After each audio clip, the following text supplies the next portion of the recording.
Hello, I'm Catherine. And I'm Gail, and welcome to Women Over 70 Aging Reimagined, our award-winning weekly podcast. Please visit womenover70.com and consider joining our Aging Reimagined Circle, the sustaining membership fund, so we may continue to inspire women to age with curiosity, creativity, and courage. Members enjoy monthly programming and probing discussions, and we'd love to see you there. And today we're delighted to be talking with Diane Slezak, and she is CEO of Age Options, a nonprofit organization established in 1974, first in Chicago and now in Oak Park, Illinois. And she's been involved with this organization since she was 26 years old. Now, Age Options caters to older adults and those who care for them with resources and service options so they can live their life to the fullest. Their mission is to sustain and promote independence for older persons in their own homes and communities. Age Options is one of 600 area agencies on aging across the nation. In addition to her executive duties, Diane advocates to state and federal legislatures to improve benefits, services, and funding for older adults. So Diane, welcome to Women Over 70 Aging Reimagined. We're delighted to have you. Thank you so much. I'm honored to be here. Thank you. And for you to have stayed with this organization for 47 years certainly attests to your dedication to its mission and the larger field. And why don't you let's start by having you tell us a bit how you got started in this area and what drives you to keep pushing forward on behalf of older adults. Thank you for asking. What initially ignited my interest in this whole area was, first of all, getting discouraged with the short teaching career that I had before I entered this field. But I think that my mom and dad's contribution to public service, especially to older adults, made a huge difference in my life. They were responsible for creating a senior center in their community. They owned a local hardware store. And I think my dad spent more time promoting local not-for-profits and supporting like the local boys club and girls club. But at the top of his whole list was older adults. He just felt like very much honored his older adults in his family and his mom and dad. And so that was a very high priority for him. And so not only their dedication to older adults, but just their dedication to social justice and community service really helped drive me into the work that I'm doing today. And what kept me here is just that things are always changing. If you can imagine what it was like, I don't know what the top songs on the hit list were back in 1976, but everything has changed so much over these years. And there's so many new programs and so much new recognition of what needs to be done going forward.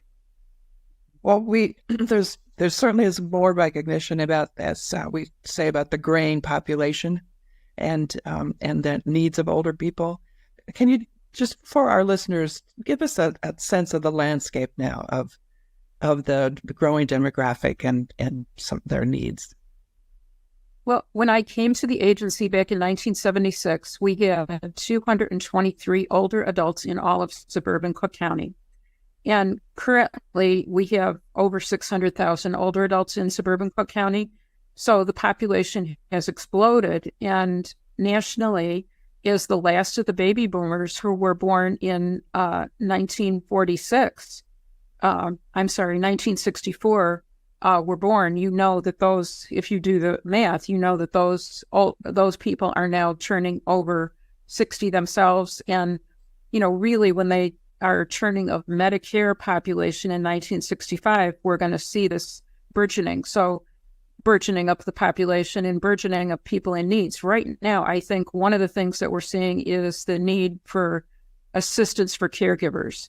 The people in that baby boomer generation, some of them themselves need help from family caregivers, and many of them are providing care to grandchildren and to still some of their parents that are getting older, as well as to people with disabilities. Caregiving has just been a huge issue that I see addressed more and more. The Federal RAISE Act which is a federal act designed to really honor caregivers and look into what we can do for them, was established, but it was established without any funding. So we're basically looking at what can we do to advance those support for those caregivers. There are so many other issues right now. I could spend a lot of time going through many of them. I think the increase in scams and people being scammed out of thousands and hundreds of thousands, in some cases of dollars, is a huge issue that we are looking forward to addressing more thoroughly, and we already have worked on. Just so many other issues. I could keep talking about this for an hour alone. Well, let's just go back to caregivers for a moment. What are some of the things you're doing here in Illinois to assist caregivers? So about a year ago, a little bit more than a year ago, we established the Illinois Family Caregiver Coalition. And it is one of a number of coalitions that have been formed in states across the nation. And different states have had different priorities with their caregiver programs. In Illinois, we have about 300 members already in our Illinois Family Caregiver Coalition, including the Alzheimer's Foundation, the Lung Association, Cancer Society, as well as individual caregivers who are very interested in advocacy issues. And so we hold meetings every other month to focus on, over the past year, we've been focusing on best practices, like what are some of the best things that were done in Washington State? What were some of the fantastic things that Wisconsin did? And so on. So we're looking at six or eight other states across the nation, and what have we learned from them here in Illinois that we can implement? We're very proud of the fact that with the coalition, we were able for the first time to get a line item in the state budget of $4 million during 2022 to help support caregivers. And that was the first time. There is an Illinois Family Caregiver Act, which is designed to support informal caregivers. It was passed back in 2004. We advocated strongly for that, but it's taken all these more years to get funding to fund that Illinois Family Caregiver Act. So, basically nearly 20 years in order to fund this act that is so important. But I think the reason for that is that there are so many more caregivers. And when you think about it, family caregivers providing care are the backbone of our nation's care. If we did not have them, we would have people in skilled care facilities much sooner than what we do now. It would put a much greater burden on Medicaid and Medicare. And we just wouldn't have the structure to support people living at home, or to even support some of the people who, sometimes the nursing home is the only place that you can care for someone because of various circumstances. But even those people are still caregivers. So if I were a caregiver, Diane, how would I go about finding out about what is available to me? Well, what a good question. So we are about to launch a statewide public information campaign to make sure it is better known what can be done and how to access care. But across the state of Illinois, there are caregiver resource centers that are located in every locality. And those caregiver resource centers are able to come in and talk with you and do a conversation and assess the needs that every caregiver has. And then they work to put together a plan with that caregiver to address the greatest pain points in that caregiver's life. It will be a completely different plan for somebody caring for somebody with Alzheimer's than somebody caring for someone, say, with cancer, who's trying to get through chemotherapy or has just gotten out of surgery or something like that. So depending on the situation of that individual caregiver, we look at all the possibilities of what is going to help give the greatest relief. Would it be respite care service to allow the person to get away for a weekend, or to attend a family wedding, or attend a family funeral? Something like that. Like what would make life more livable? Maybe it's counseling or therapy. Maybe it's training in how to hands-on care for somebody. How do you change a bed when somebody's in the bed and they're not mobile to get out of the bed? So some very practical things like that can be addressed. And what are the costs involved to the caregiver to take advantage of these? Well, it varies, and we really work together to put together plans for caregivers that are affordable and appropriate for their income level. Under the Older Americans Act and under the funding that is available through the state, it is not a means tested or there's no fees related to the program to get the assessment. And there is even a QR code that I can share at some point where you can scan yourself. You can scan through a brief questionnaire to find out, what's my level of burden and stress, and do I need to go through the additional the full assessment? Should I be reaching out to one of our caregiver resource centers? And it's available on our website, but I can also share it with you separately. We do ask for donations to help with services, and there are classes like Stress Buster classes or Powerful Tools for Caregivers, many other classes that help caregivers to manage their situation and have a group of people, of peers, to discuss their situation with. Sometimes it means all the world to know that you're not alone, that, there are people in exactly your situation. Maybe there are people who are still working or people who are retired who are just having a tough time with caregiving for an older adult and their grandchildren or what have you. I'm still thinking about taking 20 years to get funding to follow the act. Right. And so tell us a little bit about the kind of advocacy work that you do to help bring about, the dollars behind the intention. Yeah, so we work with all the area agencies on aging across Illinois, the 13 of us, to bring to light these issues. And the issue that we worked on, I think, most intensively before the caregiver program was the home delivered meals program. So for a long time, there was no line item in the state budget for home delivered meals. And now we are at a state where we are receiving more money for home delivered meals from the state than we are for the federal government. So there was gradually a recognition among our legislators that we can't have older adults going hungry in the state of Illinois. And older people don't necessarily raise their hand that I want a home delivered meal unless they really need it. I mean, it's not the meal of choice. We do the best we can with quality and variety of meals. But what we started with that campaign was we delivered empty paper plates to everyone on the General Assembly floor in Springfield.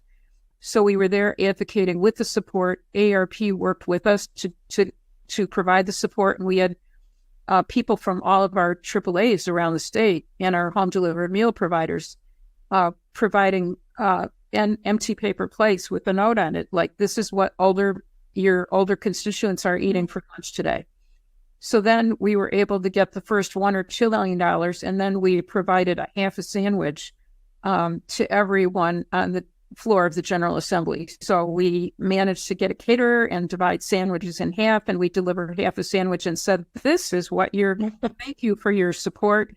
This is what we're providing to older adults now in terms of home delivered meals. And so we went on until we finally have been very successful. And now the General Assembly is very open to hearing, what do we need? And they've also allowed us more flexibility so that we're able to deliver fresh food boxes, so that if you could still cook at home, or you have somebody that can cook for you, but you still need the food, you're not able to go shopping to Aldi's or Jewel or wherever, you get a box of fresh food with fresh fish, beef and chicken, as well as all the vegetables. And then we include menus and even recipes in some cases.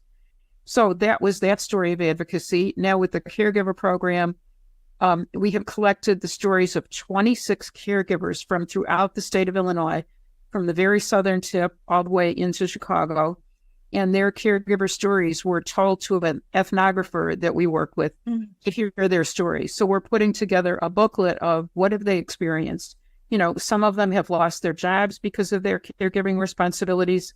Some of them just needed additional support from their employer. Some of them are raising grandchildren and also are caregiving responsibilities for an older adult. And their stories are just so moving. It's incredible. So we are about to publish that booklet of all these 26 stories. And because we have so many legislators right now who are experiencing caregiving for themselves firsthand, I think we've just built a greater understanding. I think food is easier to understand, but because we have more legislators who are having family caregiver responsibilities, I think we will have traction and greater success going forward. Mm-hmm. You mentioned scams, which you said is a growing concern, and I can attest to that personally. What's going on to try to help older adults be aware of and not get seduced into? So we have a number of programs that we do public information, deliver public information, both on general scams and on scams against your Medicare cards. So, people have Medicare scams as well as general scams. Before the pandemic, we had a group called IFAST, Illinois Financial Abuse Specialty Teams. And that team looked at providing, I think there were 3 different levels that we had to it, providing public information at the most wide perspective that we could to tell more and more older people, this is what you need to be afraid of. We also had a general group that would gather together to talk about what policies can we establish and what laws can we make to help reduce the number of scams. And then we had a rapid response team. And when the pandemic started, I confess that unfortunately, that was one of the scams did go on a slight decrease right in the middle of the pandemic. We still had some people being scammed out of funding because of the COVID vaccines, but they weren't quite something happened there where now they're starting to increase again. And we are hoping to resurrect the funding that we had available for IFAST. But we really are hopeful that we can shine a better light on a number of things that can be done in order to address this. Banks can be better educators. I think we need more signs up in banks saying, if somebody is pressuring you to withdraw money from your account and they're here with you, if you want to talk to somebody, please let a bank officer know, tell the teller. If somebody's pressuring you to take money out and they're telling you to lie about what you need it for, please think again. This is probably a scam.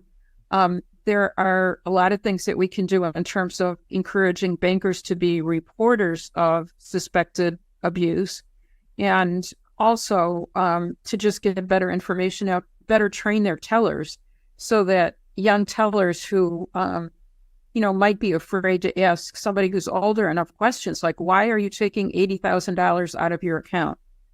It's to buy new appliances for my home. Well, is there really, how many appliances can you buy for $80,000? Does that make any sense? Just to kind of filter through some of these stories a little bit better. I just think we still have a lot that can be done, especially with these international scammers who keep moving around. Mm-hmm.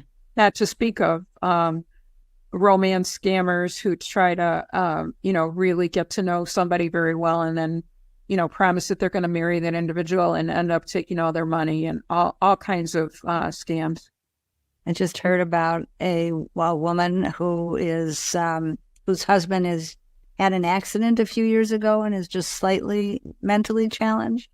And he said yes to someone on the phone, and they were scammed out of $30,000. And the banker they went to the bank. The bank was part and parcel of the scam, not wittingly, certainly, but a young teller who just didn't know to ask the right questions. Right. So they lost $30,000. So AARP has developed some terrific training programs that help tellers to role play. What would it be like? They're automated videos, but you can see this play through, and you can think more about what is it going to be really like to ask an older person, what are they using for this money? Because often tellers are very young and they're reticent to ask. Mm-hmm. What's happening? Yeah, they need. One of the famous ones currently is that people are calling a lot of computer related scams where let me fix your computer, just give me all your passwords and I'll have it all fixed up for you so it works very well. And then the next thing you know, all your accounts are wiped out. Mm-hmm. Wow. Wow. So I wanted to come back to the overall mission of Age Options, which is to sustain and promote independence for older persons in their homes and communities. Can you say more about that? Because we hear this wide continuum from people being encouraged to move into a dedicated senior community, or then on the other hand side, it's trying to age in place. But how are you addressing this notion of where people live as they age? Well, recently we partnered with the University of Illinois at Chicago to do a comprehensive needs assessment. And one of the top issues that we received calls about, and one of the top issues that was revealed through the needs assessment was housing, transportation, assistance with benefits, just learning about programs. Those are the issues that are at the top of our list always. So we have a program called Options Counseling that we provide through our Aging and Disability Resource Centers throughout suburban Cook County. And basically that program helps people to look at, does it make sense for me to be living on the fourth floor with no elevator? Or do I have the possibility of being able to set up a bedroom on the first floor with a bathroom? What might I need going forward? What might be some of the options? So there's a program called AMP, and I'm going to forget the acronym. The National Council on Aging did research and developed this. It's about a 13-session program called AMP, Aging Mastery Program. That's the name of it. I knew it would come to me. Aging Mastery Program. So you can even Google on that. And that program helps take you through financial issues, housing issues. Suppose that your eyesight is failing and you still want to be able to get out of the house. Think through, how would that work for me? Am I living in a walkable community where I can just, go and pick up groceries? Do I need to learn how to use an Uber? Do I want to do that before my eyesight gets any worse? It's just a full range of everything that you'd want to think about, because as you age, of course, it involves everything that you do every day, healthcare, housing, transportation, and on it goes. So I guess we have a wide range of programs at Age Options, and primarily we do a lot in terms of helping people with benefits to make sure that there's a large dollar amount of benefits that get left on the table every year in terms of SNAP benefits, the Senior Nutrition Program benefits, Supplemental Nutrition Program benefits, which was food stamps originally. Very few, a small percentage of the older people that should be taking advantage of that program actually take advantage of it. So we do a lot of presentations to help people with their economic status.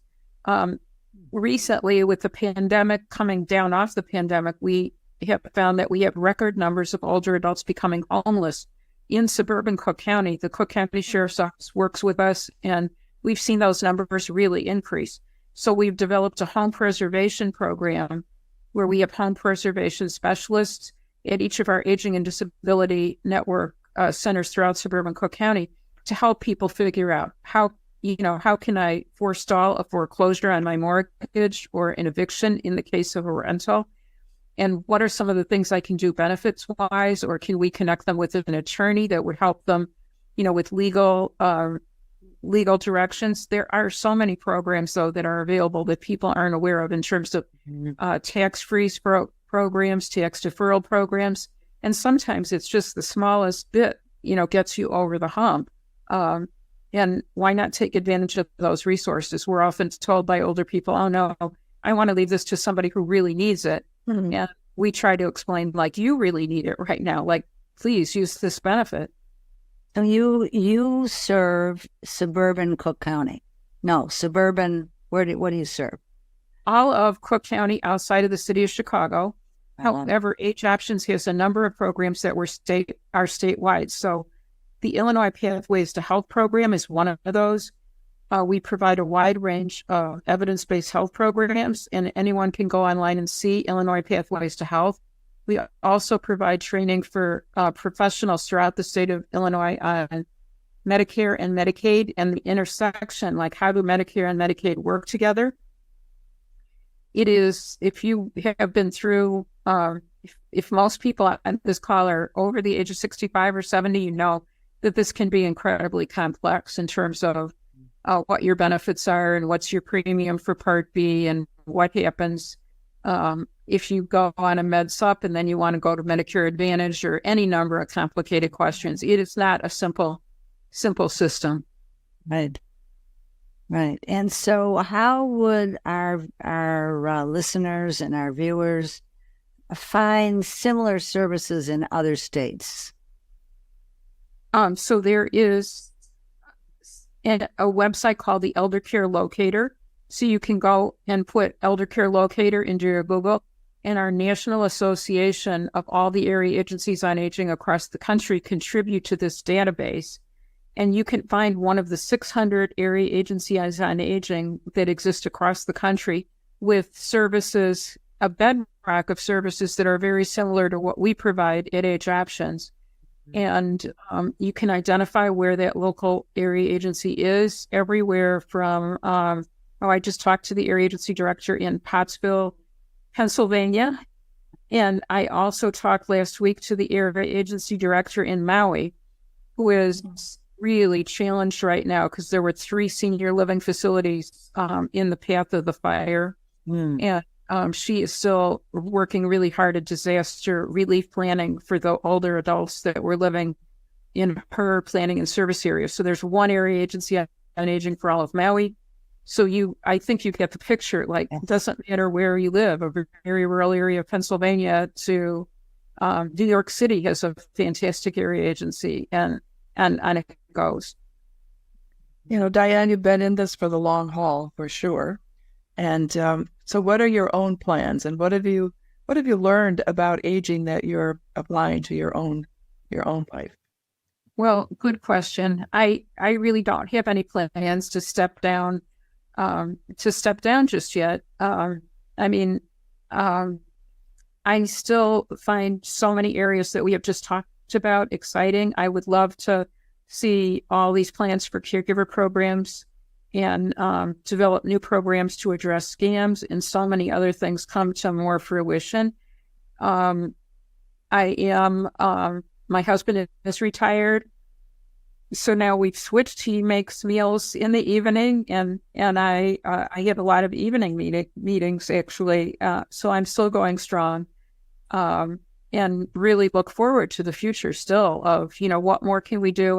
And I think at this stage of my career, I have more connections than I have had ever over the past, 47 years. You just accumulate so many friends in national places. And, you think about, like, how can we connect with this person to help us advance our mission, or this person to advance our mission? So I know eventually it'll come time, but I'm not quite ready yet. And I think the biggest thing that I've learned about aging is that I've just learned a whole lot about the caregiving experience. I have cared for 8 or 10 different family members. I'm always the go-to person.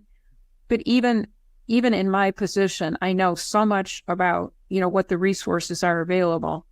I still had difficulty navigating at times between hospitalization, nursing home stays, rehab, using hospital equipment.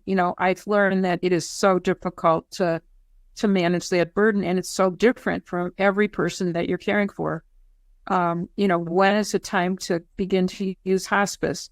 I think a number of things that I've learned, though, are that also our medical system sometimes goes too far in terms of trying to offer people medical care that are really we thinking about quality of life, and every person has that choice to make. But are we, do we want to make life more livable for that person to the end, or do we want to go through the end extremes? A turning point for me was when a physician tried to convince me that my grandmother's leg should be amputated when she was 95 years old. And she had so many other things going on with her, and I really had to advocate very strongly, against that course of action. And my grandmother did end up finally dying, but she would have died more quickly, if that surgery had occurred, just because I knew her, and we need to trust caregivers and understand that they know their loved ones. And I think it's even harder when you're advocating for this is not what she would want to do. She's not alert enough to know that you're asking to amputate her leg, but if she were, this is not what she would want. Mm-hmm. Yeah. Right. Very strong message for making our wishes known. Yes. Well, thank you. Diane, thank you so much for this. Has just been a great deal of information. I'm so glad that people will have access to this. Right. Well, thank you for having me. I'm so honored to be here. Wow. And congratulations on all your work. I hope to stay in touch. Thank you. Thank you. Yes. Indeed. And listeners, thank you for your loyalty. Because of you, our numbers are growing all across the country and overseas. This is a good thing. Still, we need more subscribers and reviews on Apple Pay and YouTube. We hope you support Women Over 70 and join the Aging Reimagined Circle and let your voice be heard. Help us change the conversation about women aging.